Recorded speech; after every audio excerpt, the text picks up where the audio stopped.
الحمد لله الذي أنزل على عبده الكتاب ولم يجعل له عوجا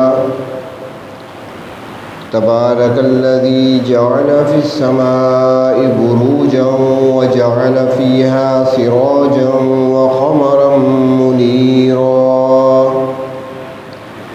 أشهد أن لا إله إلا الله وحده لا شريك له وأشهد أن سيدنا ومولانا محمدا عبده ورسوله أما بعد فأعوذ بالله من الشيطان الرجيم بسم الله الرحمن الرحيم لقد خلقنا الإنسان في أحسن تقويم صدق الله مولانا العظيم مولاي صل وسلم دائما أبدا على حبيبك خير الخلق كلهم۔ قابل احترام بزرگ اور عزیز دوستوں، گزشتہ جمعہ احترام انسانیت کے عنوان سے کچھ عرض کیا تھا۔ اللہ تبارک و تعالیٰ کی جتنی مخلوق ہے، تمام مخلوق میں سے اشرف و افضل اللہ رب العزت نے انسان کو بنایا ہے، اور اسی مناسبت سے جب اسے شرافت، بزرگی اور فضیلت عطا کی گئی تو خلافت کا تاج بھی انسان کے سر پہ ہی سجایا گیا ہے، اور پھر انسان کو دنیا میں دوسرے انسانوں بلکہ ساری مخلوق کے ساتھ ہمدردی اور خیرخواہی کا جذبہ اپنے اندر رکھنے کا حکم دیا گیا اور تعلیم دی گئی ہے۔ امام غزالی رحمۃ اللہ علیہ فرماتے ہیں کہ انسان کو انسان ہی بننا چاہیے،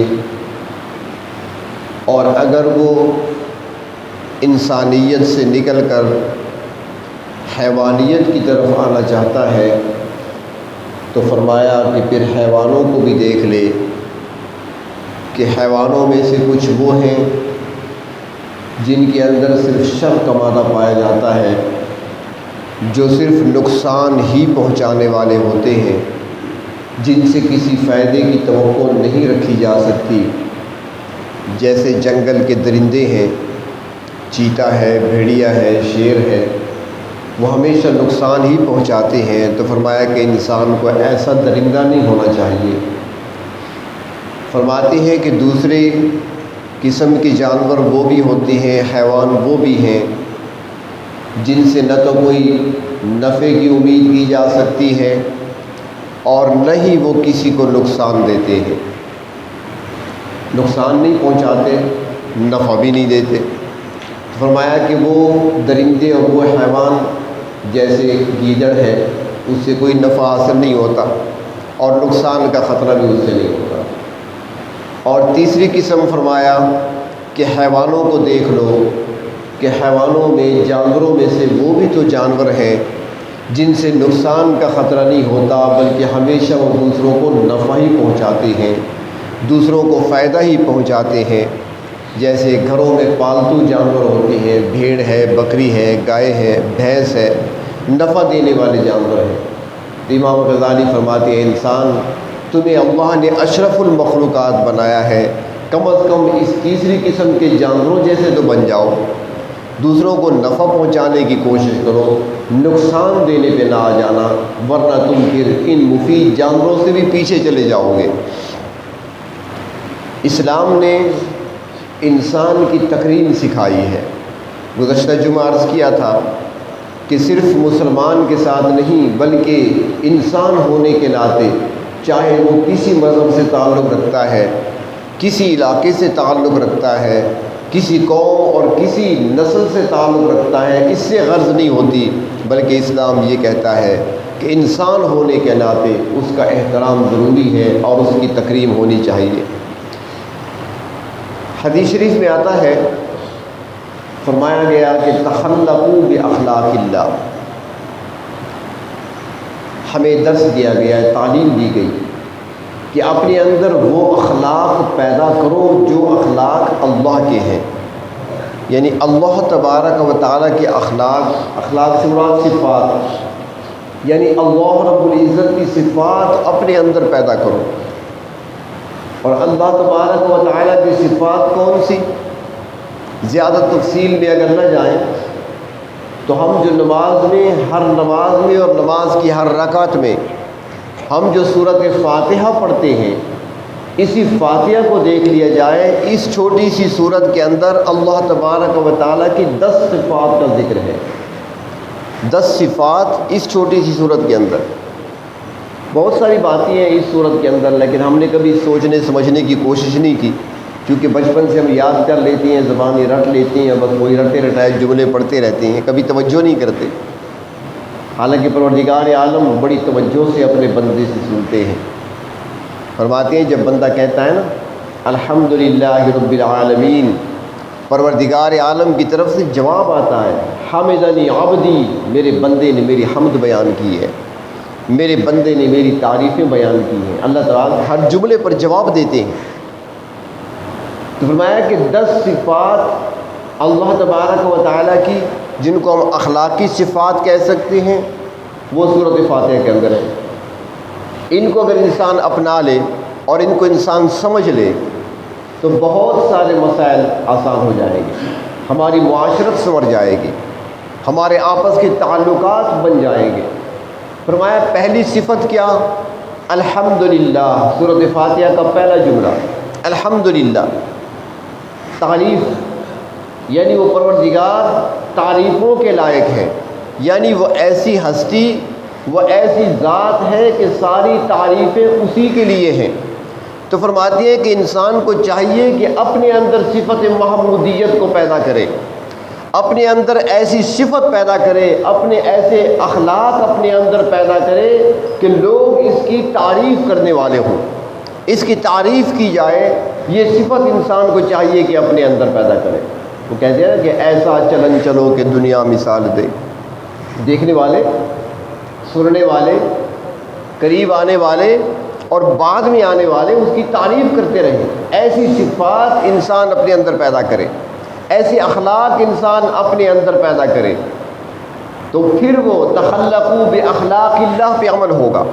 اللہ کے نبی نے فرمایا کہ رب تعالیٰ کی صفات اپنا لو، اللہ تعالیٰ کے اندر جو صفات ہیں وہ تم اپنا لو، اور صفت محمودیت کو اپنا لو، یعنی لوگوں کے اندر پسندیدہ بن جاؤ۔ اللہ کے ہاں مقام ہوتا ہے اس بندے کا، مرتبہ ہوتا ہے، جو لوگوں میں اس کا مقام و مرتبہ ہوتا ہے۔ لیکن اس میں یہ بات یاد رکھیں کہ لوگوں کو دیکھا جائے گا کہ کس قسم کے لوگ محبت کرتے ہیں، یہ بھی دیکھا جائے گا، یہ بھی دیکھا جائے گا۔ ورنہ ایسے تو امریکی صدر بش بھی گزرا ہے اور کلنٹن بھی گزرا ہے، ان سے بھی تو اپنے لوگ محبت کرنے والے تھے، اس کے بھی ووٹر تھے۔ یہ مراد نہیں، دیکھا جائے گا کہ محبت کرنے والے لوگ کیسے ہیں۔ جس سے محبت کرنے والے متقی لوگ ہوں، جس سے محبت کرنے والے نیکوکار لوگ ہوں، جس سے محبت کرنے والے اللہ کے ولی ہوں، تو پھر سمجھا جائے گا کہ اس کا مقام ہے، مرتبہ ہے۔ اور جس کا مرتبہ انسانوں میں ہوگا پھر اللہ کے ہاں اور بلند ہوتا ہے۔ علماء نے لکھا ہے کہ ایک شخص گزرا ہے جو تالے بنایا کرتا تھا، کفال تھا، کفال، کفل بنانے والا، کفل تالے کو کہتے ہیں، یہ جو لاک لگاتے ہیں ہم، جسے سرائکی میں جندرا کہتے ہیں جسے، وہ تالے بنایا کرتا تھا اس زمانے میں۔ تو اس نے محنت کر کے ایک خصوصی طور پر ایک تالا تیار کیا، ایسا تالا جسے نہ زنگ لگتا تھا، جس کا نہ رنگ میلا ہوتا تھا، نہ اس پر چکناہٹ جمتی تھی، نہ مٹی اور دھول اس پہ جمتی، اور نہ ہی اس کو توڑا جا سکتا تھا۔ اس زمانے میں اس نے محنت کی، ایسا تالا تیار کیا، اسے توڑا بھی نہیں جا سکتا، ایک ہی چابی سے کھلتا ہے، چابی گم ہو جائے تو کبھی نہیں کھلے گا، اسے آپ توڑ نہیں سکتے۔ پھر جب اس نے تیار کر لیا تو پرانے وقتوں میں لوگ جب ایسی نایاب چیز بنا لیتے تھے تو اسے بادشاہ کی خدمت میں بطور ہدیہ اور تحفہ کے پیش کیا کرتے تھے۔ ایک نادر نمونہ ہے، نایاب چیز ہے جو میں نے بنائی ہے، اور پھر بادشاہ ایسی چیز کو دیکھ کر خوش ہو کر بنانے والے کو، تحفہ لانے والے کو، ہدیہ پیش کرنے والے کو کچھ عطا کیا کرتے تھے، تحفہ ہدایہ دیا کرتے تھے۔ تو اب یہ بھی گیا بادشاہ کے پاس وہ اپنا تالا لے کر، تو جب یہ وہاں پہنچا تو اسے بتایا گیا کہ کافی سارے لوگ ہیں جو تحفے ہدیے بادشاہ کی خدمت میں پیش کرنا چاہتے ہیں، لیکن بادشاہ سلامت آج کل فارغ نہیں ہوتے، انہوں نے تھوڑا سا وقت رکھا ہوا ہے اس کام کے لیے، ملنے والوں کے لیے، تو 1 مہینے تک تو ساری بکنگ ہو چکی ہے، لہٰذا 1 مہینے کے بعد تمہیں آنا پڑے گا، انتظار کر سکتے ہو؟ اس نے کہا ٹھیک ہے، انتظار کروں گا۔ تو اس کو 31ویں دن کا انہوں نے پرچہ بنا کر دے دیا کہ آپ نے 31ویں دن فلاں تاریخ کو آنا ہے۔ اس نے کہا ٹھیک ہے، میں اسی دن آؤں گا۔ مہینہ اس نے انتظار کیا، جب مہینہ گزر گیا تو یہ وہاں پہنچا، جی میں اس تاریخ کو میں نے پیش ہونا ہے۔ انہوں نے کہا ٹھیک ہے، لائن میں لگ جاؤ، کچھ اور لوگ بھی ہیں، تم بھی چلے جانا۔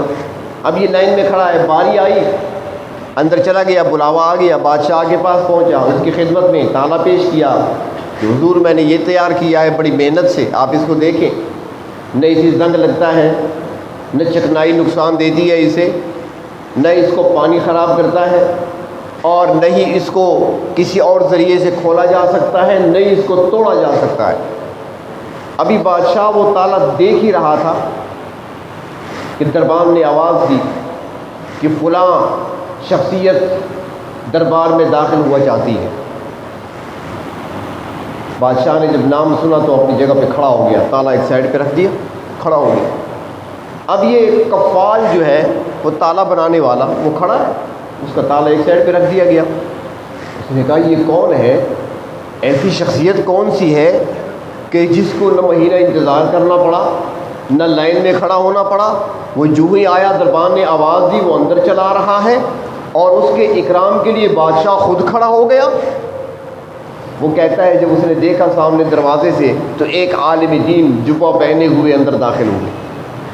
اب بڑے غور سے یہ دیکھ رہا ہے، وہ اندر داخل ہوئے تو بادشاہ تو کھڑا ہی ہوا تھا، جو وزراء بیٹھے تھے وہ بھی کھڑے ہو گئے، جو درباری جو سارے کے سارے کھڑے ہو گئے۔ بادشاہ نے چند قدم آگے بڑھ کر استقبال کیا اور پھر ساتھ لایا اور اپنے ساتھ ہی اپنے تخت پر بٹھا دیا۔ اب یہ کفال سارا منظر دیکھ رہا ہے اور وہ کہتا ہے کہ میں نے دل ہی دل میں سوچا کہ میں نے کیا ہنر سیکھا ہے، 1 مہینہ انتظار کیا، ابھی موقع پہ آیا ہوں، جب باری آئی میری میں نے پیش کیا، ابھی بادشاہ نے چیک نہیں کیا تھا، مجھے انعام نہیں دیا تھا کہ وہ آ گئے اور ان کے لیے راستے بھی کھل گئے، بادشاہ کھڑے ہو کر استقبال کرتا ہے، وہ مجھے بھی بھول گیا، سارا وقت اسی کو دے رہا ہے۔ فن ہے تو اس کے پاس ہے، اصل فن تو وہ ہے جو اس کے پاس ہے، میرے پاس کیا فن ہوا، ہنر تو اس کے پاس ہے۔ اب میں معلوم کروں گا کہ وہ کون سا ہنر، کون سا فن اس کے پاس ہے جس کی اتنی قدردانی کی جاتی ہے، اور میں بھی وہ فن سیکھوں گا۔ وہ کہتے ہیں میں نے دل ہی دل میں فیصلہ کر لیا، اور پھر ساتھ وہ کہتا ہے کہ میرے ذہن میں خیال آیا کہ جب بادشاہ کے دربار میں اس کا مقام یہ ہے تو اللہ کے ہاں اس کا مرتبہ کیا ہوگا، وہاں پر کیا مقام ہوگا اس کا، یہ فن لازماً سیکھنا ہے۔ باہر تو اور وہاں سے واپس آیا، باہر پوچھا گیا کون سے، بتایا گیا وقت کے بہت بڑے عالم ہیں، شیخ الحدیث ہیں، شیخ التفسیر ہیں، وہ بادشاہ سے ملنے آئے تھے، کوئی کام تھا۔ اس نے کہا ٹھیک ہے، انہوں نے کون سا فن سیکھا، انہوں نے کہا کون سا فن ہے، مدرسے میں بیٹھ کر کتابیں پڑھی ہیں، اور کیا کون سا فن ہے، چٹائیوں پر بیٹھ کر قرآن و حدیث کا علم حاصل کیا تھا۔ چنانچہ اس کفال نے، تالے بنانے والے ہنرمند نے اپنا ہنر چھوڑا، مدرسے میں آ گئے اور مدرسے میں کتابیں پڑھنا شروع کر دیں، اور پھر محنت کر کے ایسا علم حاصل کیا کہ وقت کے بڑے بڑے محدثین ان کی مجلس میں آیا کرتے تھے اور آج بھی جب محدثین کی فہرست کو دیکھا جاتا ہے تو اس کفال کا نام روشن اور چمکتا ہوا سہل بن عبداللہ کے نام سے نظر آتا ہے۔ تو یہ انسانیت ہے۔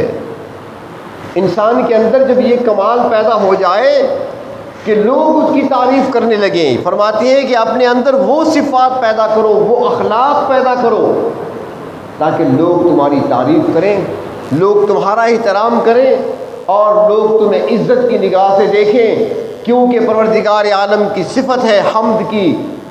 اللہ تبارک و تعالیٰ کی تعریف ساری کائنات کرتی ہے اور کائنات کا ذرہ ذرہ کر رہا ہے۔ فرمایا تخلقوا باخلاق اللہ، اپنے اندر وہ صفات پیدا کرو، وہ صفت تمہارے اندر محمودیت کی آ جائے تاکہ لوگ تم سے محبت کرنے لگ جائیں۔ اور یہاں پر یہ بھی عرض کروں کہ اسلام نے جو تعلیمات دی ہے نا، اس پر اگر عمل کیا جائے تو یہ صفت خود بخود انسان میں آ جاتی ہے۔ اور اس میں سب سے پہلی چیز کیا ہے؟ دوسروں کے حقوق کا خیال رکھنا۔ اسلام نے بہت کچھ بتایا حقوق ادا کرنے کے بارے میں، بہت ساری چیزیں قرآن حکیم میں بھی آتا ہے، رشتہ داروں کا ذکر آتا ہے، وَآتِ ذَا الْقُرْبَى حَقَّهُ، رشتہ داروں کو ان کا حق دو، یتیموں کو ان کا حق ادا کرو، مساکین کو ان کا حق دو، فقراء کو ان کا حق دو، حقداروں کو حق دو۔ حقوق کی بات قرآن میں بھی ہے، حدیث شریف میں جگہ جگہ مختلف مواقع پر فرمایا گیا کہ جو صاحب حق ہیں ان کو حق ادا کرو۔ لیکن ایک بات بڑی عجیب ہے کہ قرآن و حدیث میں حق دینے کا ذکر تو ہے، کہیں پر حق لینے کا ذکر نہیں ہے۔ یہ ایک بڑی عجیب سی بات ہے، یا شاید میرے علم کی کمی کی وجہ سے میرے سامنے ایسی بات کوئی نہیں آئی، آپ کو مل جائے تو مجھے بتا دینا۔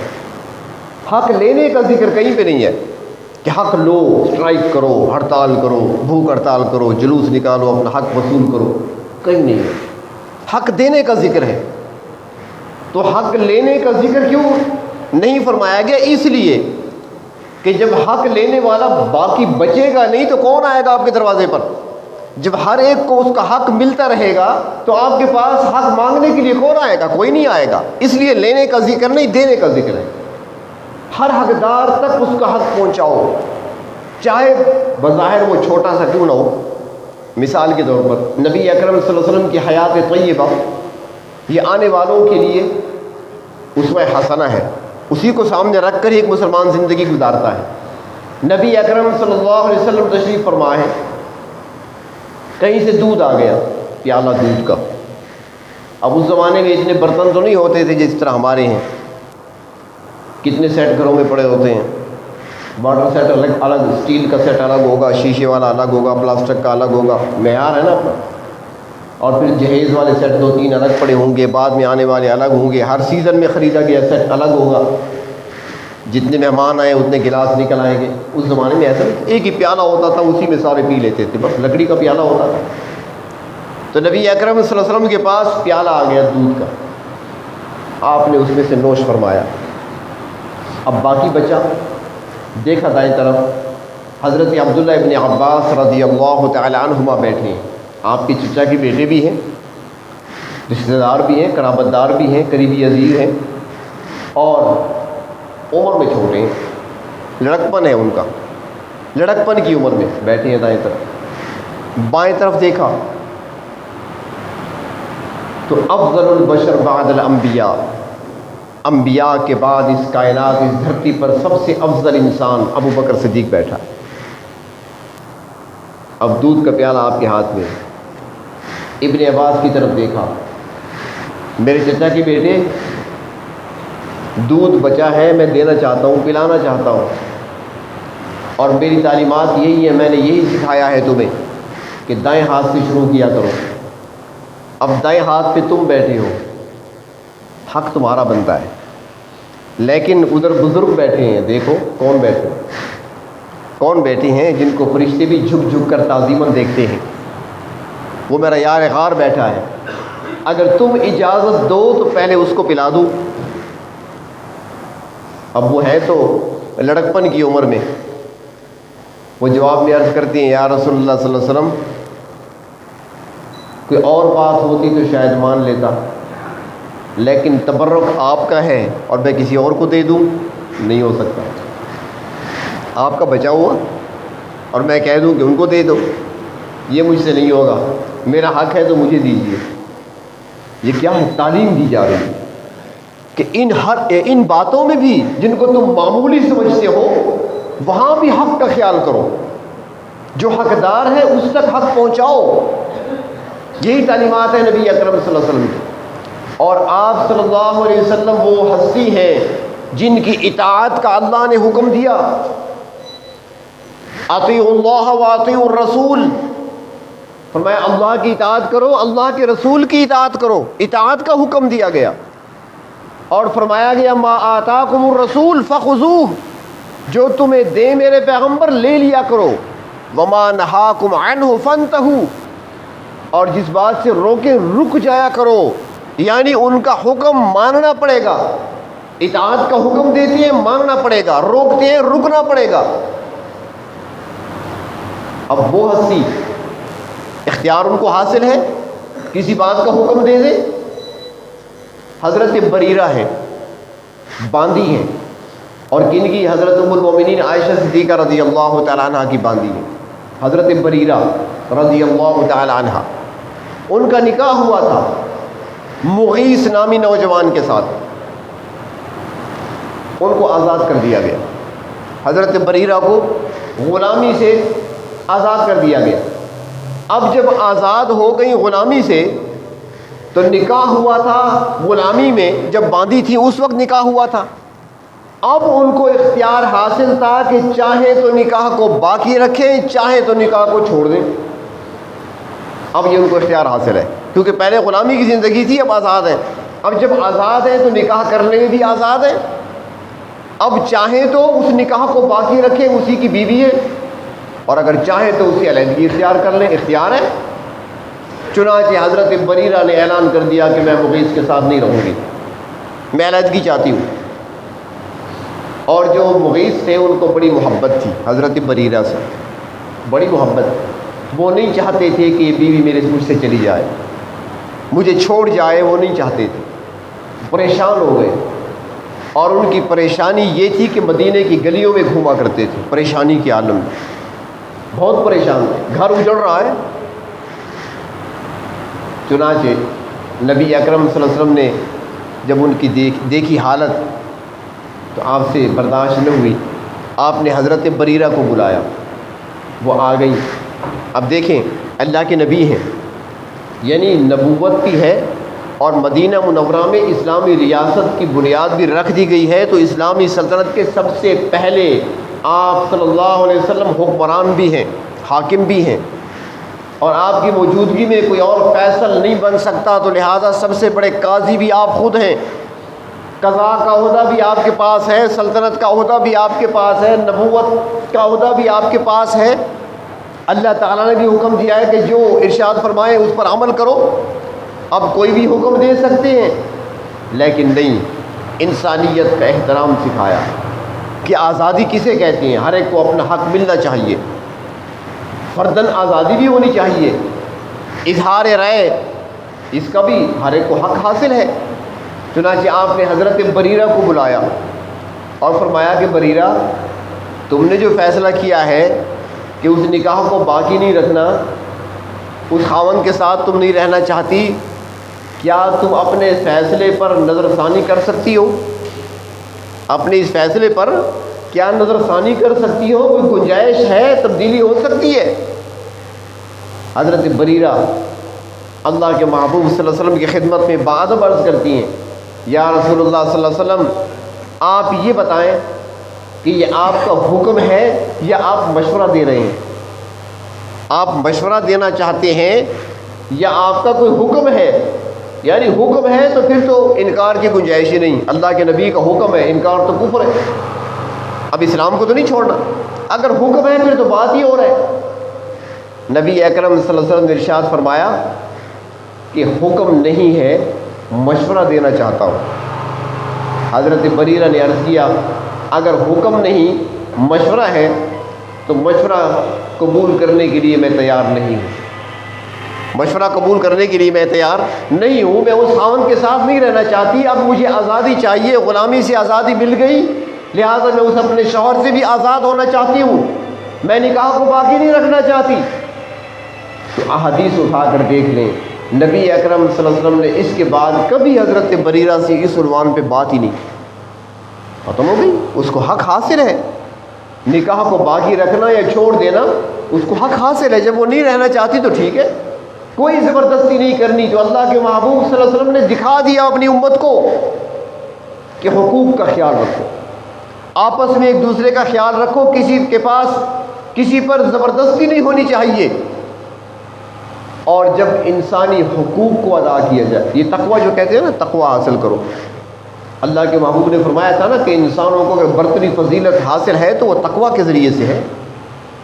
آپ نے آخری خطبے میں ارشاد فرمایا تھا، آپ کا تاریخی خطبہ، تاریخی خطاب تھا آپ کو امت سے، اس میں آپ نے ارشاد فرمایا تھا لا فضل لعربی علی عجمی ولا لعجمی علی عربی، کسی عربی کو اجمی پر کوئی فضیلت برتری حاصل نہیں ہے، اور کسی اجمی کو کسی عربی پر کوئی فضیلت اور برتری حاصل نہیں، کسی گورے کو کسی کالے پر کوئی فضیلت حاصل نہیں، اور کسی کالے کو کسی گورے پر کوئی فضیلت اور برتری حاصل نہیں، اگر برتری کسی کو حاصل ہے تو الا بالتقوی، وہ تقوی کے ذریعے سے ہے۔ اور تقوی کسے کہتے ہیں؟ تقوی کہتے ہیں وہی شخص متقی کہلاتا ہے جو اللہ کے حقوق بھی ادا کرے اور مخلوق کے حقوق بھی ادا کرے، اللہ کے حقوق ادا کرنے والا اور مخلوق کے حقوق بھی ادا کرنے والا، جو اللہ کے حقوق کو بھی سامنے رکھتا ہے اور مخلوق کے حقوق بھی ادا کرتا ہے، تو اسی شخص کو متقی کہا جاتا ہے۔ اور فرمایا کہ تقوی ہی معیار فضیلت ہے، تقوی ہی معیار فضیلت ہے۔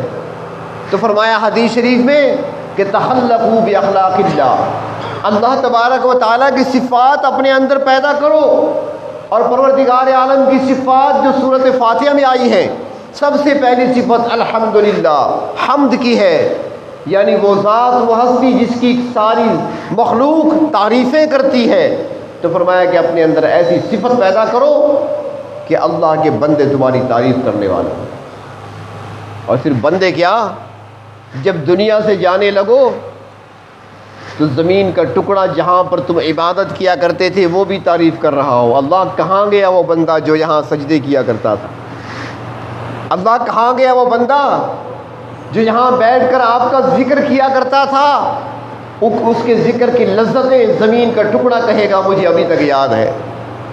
آسمان کے دروازے بھی پکاریں گے اللہ اس بندے کا ذکر یہاں سے گزرا کرتا تھا، فرشتے بھی یاد کریں اسے اچھے لفظوں سے، اللہ وہ تیرا کتنا ہی اچھا بندہ تھا۔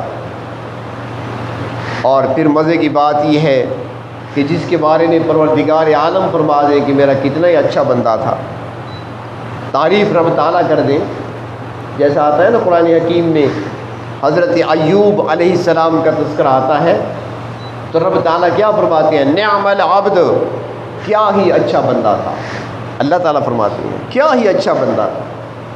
تو ایسی تعریفیں، فرمایا کہ اپنے اندر ایسے اعمال پیدا کر لو، اپنے اندر ایسے اخلاق پیدا کرو، اپنے اندر ایسی صفات پیدا کر لو تاکہ لوگ تعریف کرنے والے ہوں اور لوگ تنقید کرنے والے نہ ہوں۔ کچھ کی جو عادت ہوتی ہے وہ تو مجبور ہوتی ہے نا، کچھ لوگوں کی تنقید کی عادت ہوتی ہے، وہ تو کرتے ہی رہیں گے، اور کسی کی تنقید سے کام کو روکنا بھی نہیں چاہیے۔ کوئی اگر آپ کی نماز پہ طنز کرتا ہے تو آپ نماز نہیں چھوڑنی ہے، آپ نے نماز۔ کوئی آپ کے روزے پہ طنز کرتا ہے، مذاق اڑاتا ہے تو آپ نے روزہ نہیں چھوڑنا۔ کوئی آپ کی داڑھی پہ طنز کرتا ہے تو آپ نے داڑھی تو نہیں کٹوا دینی۔ طنز کرنے والے اپنا کام کرتے رہیں گے، مذاق اڑانے والے اپنا کام کرتے رہیں گے، تنقید کرنے والے اپنا کام کرتے رہیں گے، آپ اللہ کو راضی کرنے کے لیے اپنا کام کرتے رہیں۔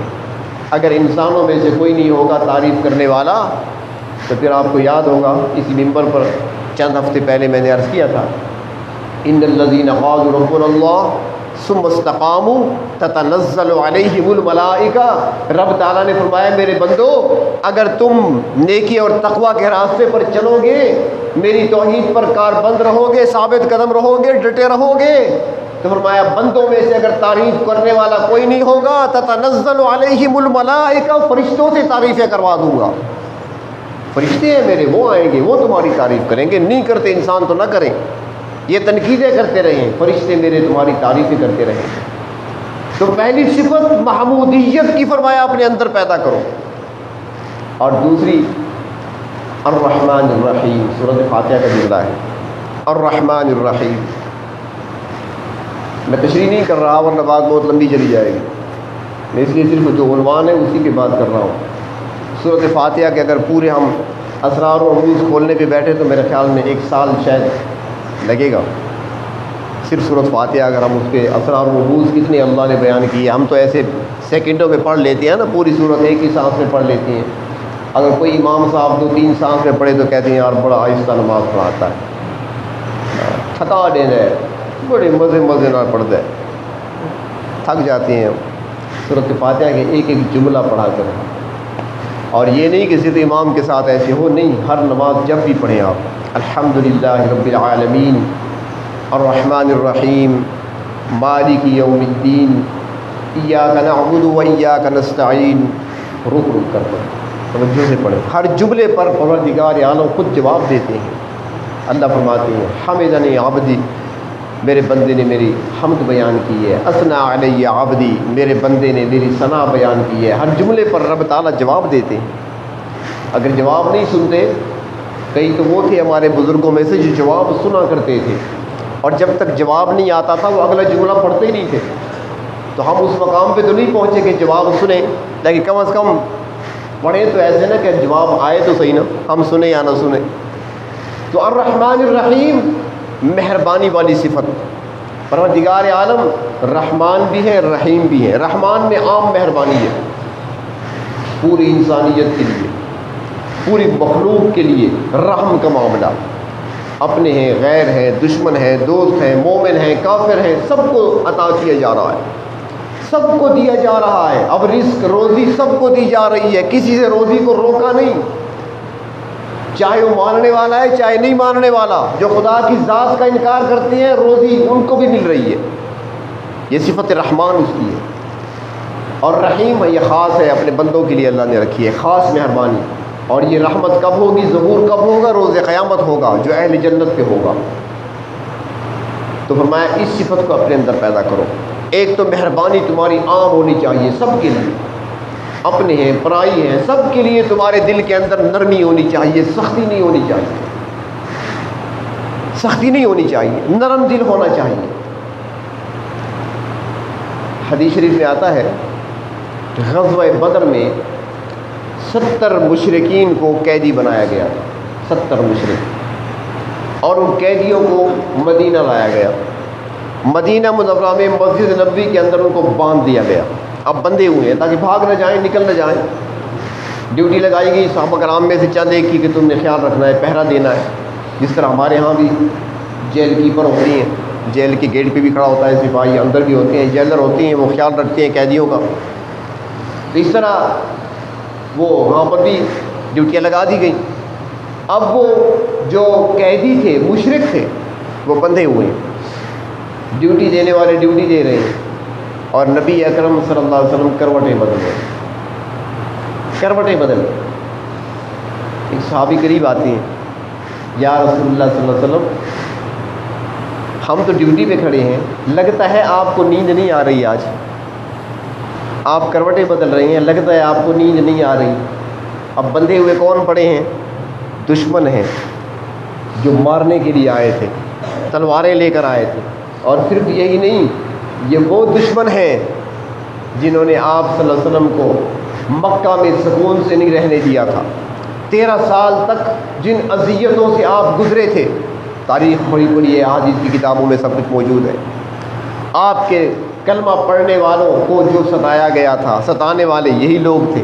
آج بندے ہوئے پڑے ہیں، شریف لوگ تو نہیں ہیں، انہوں نے کوئی اچھائیاں تو نہیں کی. یہی لوگ تھے جنہوں نے حضرت بلال کو تڑپایا تھا، یہی تھے جنہوں نے حضرت زنیرہ کی آنکھوں میں گرم سلائیاں پھیری تھیں. یہی تھے جنہوں نے اللہ کے نبی پر کلمہ پڑھنے والوں کے سروں کو لوہا گرم کر کے ان کے سروں کو داغا تھا۔ یہی وہ لوگ تھے حضرت خباب کو جنہوں نے انگاروں پر گھسیٹا تھا۔ یہی وہ لوگ تھے جنہوں نے اللہ کے نبی کے راستے میں کانٹے بچھائے تھے، حرم میں نماز پڑھنے کے لیے رکاوٹیں ڈالا کرتے تھے۔ یہی وہ لوگ تھے جن سے مجبور ہو کر آپ طائف کی طرف تشریف لے گئے تھے۔ یہی وہ قیدی آج جو بندھے پڑے ہیں، یہی تو تھے جو ننگے تلواریں لے کر آپ کے گھر کا محاصرہ کیے ہوئے تھے۔ اللہ نے آپ کو وہاں سے سلامت نکال لیا اور آپ مدینہ تشریف لائے تھے۔ آج وہی ظالم بندھے ہوئے ہیں، قیدی کی صورت میں ہیں، پڑے ہوئے یا بندھے ہوئے۔ لیکن جب وہ صحابی، وہ پہرے دار آ کر عرض کرتا ہے یا رسول اللہ صلی اللہ علیہ وسلم، ہم تو پہرا دے رہے ہیں، ہم نے تو جاگنا ہے، آپ کیوں کروٹیں بدل رہے ہیں، آپ کو نیند کیوں نہیں آ رہی؟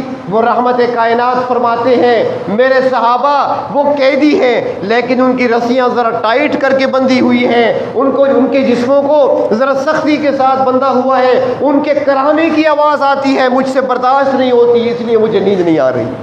غیروں کے لیے جذبہ، دشمنوں کے لیے ہمدردی کا جذبہ کہ ان کی رسیاں، تو پھر وہ عرض کرتے ہیں یا رسول اللہ صلی اللہ علیہ وسلم کیا ان کی رسیوں کو ڈھیلا کر دیں؟ آپ نے فرمایا اگر ان کی رسیاں ڈھیلی کر دی جائیں تو ہو سکتا ہے مجھے بھی سکون کی نیند آ جائے۔ دشمنوں کے ساتھ یہ سلوک، تو فرمایا اللہ تبارک و تعالیٰ کی صفت الرحمن ہے، اس کی مہربانی سب پر ہے، اپنے ہیں، پرائے ہیں، دوست ہیں، دشمن ہیں، مومن ہیں، کافر ہیں، سب پر مہربانی ہے۔ روزی سب کو مل رہی ہے، آکسیجن سب کو مل رہی ہے، پانی سب کو مل رہا ہے، دنیاوی ضروریات سب کو مل رہی ہے برابر کے حساب سے۔ تو فرمایا تم بھی اس لحاظ سے مہربانی تمہاری عام ہونی چاہیے، اپنوں کے لیے بھی، غیروں کے لیے بھی، سب کے لیے تمہارے دل کے اندر ہمدردی کا جذبہ ہونا چاہیے، سب کے لیے تمہارے پاس خیر خواہی کا جذبہ ہونا چاہیے، سب کے لیے تمہارے دلوں کے اندر نرمی ہونی چاہیے۔ یہ صفت الرحمن